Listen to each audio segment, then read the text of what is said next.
ఎందుకమ్మా? నీకెన్నిసార్లు చెప్పినా అర్థం కావడం లేదు. నా మాట వినవా? ఆయన చెప్తుంటాడులే, నేను వినేదేంట్లే అనుకుంటున్నావా? అట్లంతా ఏమీ లేదన్నా. మరి ఎందుకు ఇలా చేస్తున్నావు? ఎన్నిసార్లు చెప్పానమ్మా నీకు? పాపం వాళ్ళ బాధలో వాళ్ళు ఉన్నారు. అది పట్టించుకోకుండా నువ్వు వెళ్ళి దోషం ఉంది అది ఉందని చెప్తే వాళ్ళెంత బాధపడతారు? ఒకసారంటే పోనీలే, తన భయం ఏదో తనకుంటుంది అనుకున్నాను. ఇంకోసారి వెళ్ళొక్కని నీకు ఆ రోజే చెప్పినా మళ్ళీ మళ్ళీ వెళ్ళావంటే ఏమనుకోవాలి? ఓ అన్నా, నీ ధైర్యం ఏందో నాకు తెలియదు, కానీ నా భయం అయితే నాకుంటాది కదా. నా బిడ్డ మాదిరిగా పెంచుకున్నానన్న వాణ్ణి వాడి ప్రాణాలకే ప్రమాదమని చెప్తుండారు. మరి నేనేం చెయ్యాలా? ఆ పిల్ల రాతనే అట్లా రాసి పెట్టుండాది. లగ్గం పెట్టుకోగానే అప్పుడు ఆ అబ్బాయి చచ్చిపోయినాడు. ఇప్పుడు వీడితో లగ్గం అంటుండావు. వీడికేమైనా అవుతుందేమోనని పంతులు గారు చెప్పుండారు. వేరే వాళ్ళు కూడా చెప్పుండారు కదన్నా. ఇవన్నీ విన్న తర్వాత కూడా నాకు భయం లేకుండా ఎట్లుంటాది? నా మానాన్న నేను ఎట్లా ఊరుకుంటాను చెప్పు? మనిషి రాత రాసేది మనిషి కాదు. దేవుడు రాసిన రాతను మనిషి మార్చలేడు. పెద్దవాళ్ళు దీర్ఘాయుష్మానుభవాన్ని దీవిస్తారు. అందుకని 100 ఏళ్ళు బతుకుతున్నారు అందరూ. నువ్వు నాశనం అయిపోవని దుమ్మెత్తి పోసేవాళ్ళు చాలా మంది ఉంటారు. అలా అని నాశనం అయిపోతున్నారా మిగతా వాళ్ళందరూ? నమ్మకం ఉండాలి కానీ మూఢనమ్మకం ఉండకూడదు.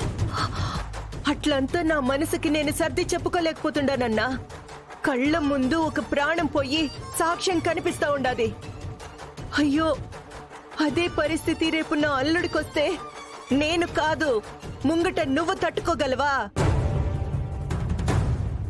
మన జాగ్రత్తలో మనం ఉండాలి కదన్నా. జాగ్రత్త పేరుతో నువ్వు వాళ్ళని బాధ పెడుతున్నావు. అంతకు మించి నువ్వు చేసింది ఏమీ లేదు. సరే అన్నా, సరే.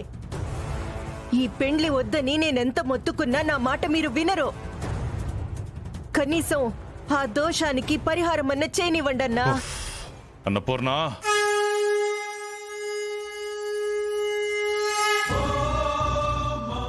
మీరేందిరా అట్లా చూస్తుండారో? మీరైనా మీ నాయనకో మాట చెప్పండి. అత్త, నువ్వు భయపడి అందరినీ భయపెడుతున్నావు. ఇప్పుడు ఈ పరిహారం ఏదో చేసినంత మాత్రాన వదిలేస్తావన్న నమ్మకం అయితే నాకు లేదు. నాన్నని కాదని నేనైతే ఏం మాట్లాడలేను. అంతేరా, మీరందరూ ఒకటి. నేనొక్కదాన్నే పరాయిదాన్ని. నా మాట ఎవ్వరూ తీసుకోరు. అంత మీ ఇష్టమైపోయిండదు కదా. ఇంకా నేనుండడం ఎందుకో? నా దారిన నేను పోతా. ఏంటమ్మా నువ్వు చిన్నపిల్లలాగా? నేనెందుకులే, మీరు పోయిరండి అత్త. అర్జున్ కూడా రమ్మని చెప్పినాడు కదా. రావడానికి ఏమి నీకు మాయ రోగం? పో, పోయి బిన్న రెడీ అయ్యరా పో. ఓ అత్త, మీరందరూ రా రా అని పిలుస్తారు. మా అత్త పిలిచినది, మా అన్న పిలిచుండాడని నేనేమో మా సినిమా హీరో మాదిరి రెడీ అయ్యి వస్తానా? అట్ట రెడీ అయ్యి గుమ్మందట రాగానే అర్జుడు వాకిట్లో పులుంటది. ఆడెందుకు ఎవరు రమ్మన్నాడని ఆయన గాండ్రిస్తాడు. ఆయన గాండ్రింపులకు భయపడి మీరెవ్వరూ ఏమి మాట్లాడలేరు. ఇదంతా నాకు అవసరమా చెప్పు? మీరు పోయిరండి, నేను నిమ్మలంగా లెమన్ టీ తాగుతాను. సర్లే, నువ్వు ఇంట్లోనే ఉంటానంటున్నావు అంతే కదా. సరే, ఇంట్లో ఎవరో ఒకరు లేకపోతే ఏం బాగుంటదిలే కానీ బట్టలు ఉతికేసుండాయి, అవి తీసి ఆరబెట్టు. నీ గదిలో ఉన్న ఈ చెత్తంతా తీసి బయట పెట్టు. బయట ఆరేసిన బట్టలన్నీ బాగా ఆరగానే మడత పెట్టు. ఏందత్తా, నీ పనులని నాకు అప్పచెప్పేసి పోతాండవా? ఇంట్లో ఉన్నందుకు నాకు ఇది పనిష్మెంట్ అయ్యింది. నేర్చుకోరా, తప్పే ఉండది. ముందు ముందు అవసరం పడుతుందో ఏమో. మా అన్న ఎదురు చూస్తుంటాడు. పోయేస్తున్నా, బిన్న ఆ పనులన్నీ చేసి పెట్టు.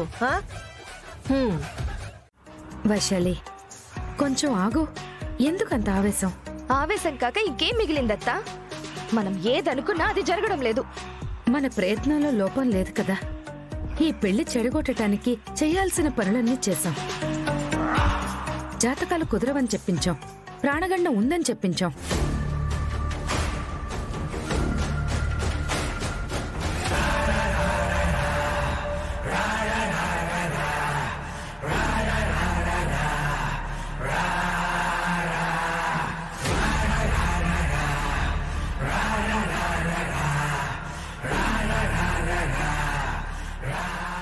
పూజారి గారు చెప్పిన మాటలతో మా వదినలో భయం మొదలైంది.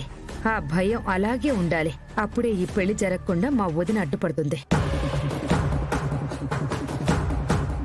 అవును చేశాం, but what is the use? పరిహారం కోసం అని చెప్పి ఏకంగా గుళ్ళో పూజ చేస్తున్నారు. ఒకవేళ అదే జరిగిందంటే ఇంకేం ప్రాబ్లం లేదని పెళ్లి కూడా చేసేస్తారు. వాళ్ళిద్దరూ ఒకటైపోతారు. మనం ఇద్దరం ఉండంగా పరిహారం ప్రశాంతంగా ఎలా జరుగుతుంది చెప్పు? ఏమో అత్త, నాకు నమ్మకం పోయింది. మనల్ని మనం నమ్ముకోవాలి. చివరి వరకు ప్రయత్నిస్తూనే ఉండాలి. అన్ని రోజులు వాళ్ళవే ఉండవు. ఏదో ఒక రోజు మనది కూడా ఉంటుంది. ఆ ఒక్కసారి కథ మనకు అనుకూలంగా మారింది అంటే అక్కడి నుండి కొత్త కథ మనం రాస్తాం. ఇప్పుడు గుళ్ళ పరిహారం చేస్తారు. పరిహారం కూడా పాడైపోయిందనుకో, అప్పుడు ఏమనుకుంటారు? వాళ్ళు చెప్పింది నిజమే, చివరికి పరిహారం చేద్దామనుకున్నా జరగలేదు కాబట్టి ఈ పెళ్లి చేయటంలో అర్థం లేదని అన్నపూర్ణోదిన అడ్డం తిరుగుతుంది. ఇప్పటి వరకు బావగారు మనందరి మాట కాదు అనుండొచ్చు. ఇదే జరిగింది అంటే బావగారు కూడా మాట్లాడలేరు. అంతే అంటావా అత్త? అంతే ఏంటి? ఏం చెయ్యాలి అనేది నువ్వు ఆలోచించు. నేనేం ఆలోచించాలో నేను ఆలోచిస్తాను. సరే అత్త, నువ్వు చెప్పావు కాబట్టి నీ మీద నమ్మకంతో వస్తున్నాను. నువ్వు నన్ను నమ్మడం కాదు, నేను నిన్ను నమ్ముకున్నాను. నువ్వు ఈ ఇంటి కోడలివి కావాలి. ఈ ఇంటి మీద పెత్తనం నీకు రావాలి. చాటున ఆ పెత్తనం నేను అనుభవించాలి.